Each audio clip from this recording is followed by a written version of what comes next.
So I did something a little crazy. I sold my Steam Deck OLED and my ROG Ally all for the ROG Ally X. At first I thought, yep, this is the perfect handheld. High resolution, VRR, a massive 80-watt battery. I mean, how could I not be happy? But here's some things. After a few weeks of using it every single day, little things start creeping into my mind. Little things that made me think, man, I actually miss my Steam Deck OLED. When I first made the decision, it felt like the obvious upgrade. The Ally X basically ticks all of my boxes. And when it arrived, I wasted no time. I set it up, installed Bazzite to make it feel more like a Steam Deck, and told myself, yeah, I'm not looking back. But after the honeymoon phase wore off, I realized something. Even when you upgrade, sometimes you lose things you didn't realize you valued. Let's start with a thing you can't ignore, and that's the screen. Don't get me wrong, the Ally X screen is perfectly fine. It's sharp, smooth, and VRR is amazing. But OLED, it just hits different. On the Steam Deck OLED, blacks weren't just dark, they were black.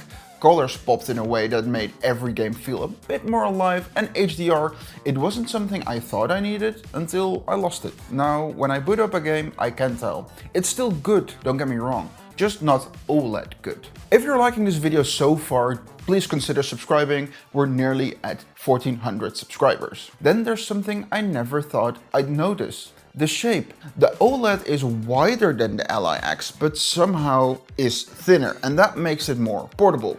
It's hard to explain, but when you pick it up, it feels like it was made to disappear in a bag without thinking twice. Yeah, the Ally isn't huge or anything, but it has extra thickness that you will notice. It's not a deal breaker, just one of those subtle differences you only pick up on when you're using it for a while. Now, here's where it gets a bit more personal. The Ally X has incredible comfortable back buttons, I'll give it that, but the Steam Deck gave me 4. And having 2 extra buttons doesn't sound like much until they're gone. Now you suddenly feel a bit slower in some games. Then there's the software. I'll be honest, Bazzite is amazing. It's the closest thing that you can get to SteamOS without actually having SteamOS.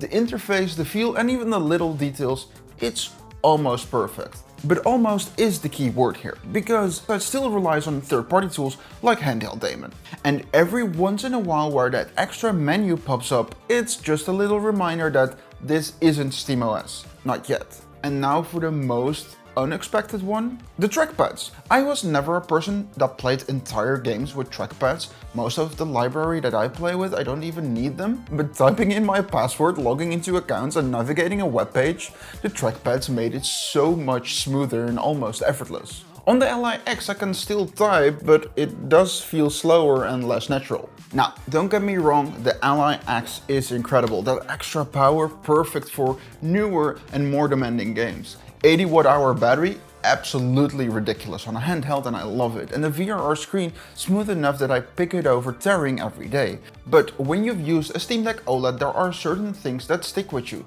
Things that don't really show up on a spec sheet, but feel when you are gaming. So if you're thinking about selling your Steam Deck OLED for an Ally X, just know you might gain a lot, but you might also lose a few things too. And if you've liked this video, don't forget to leave a like, subscribe, and I'll see you guys in the next one. Bye bye.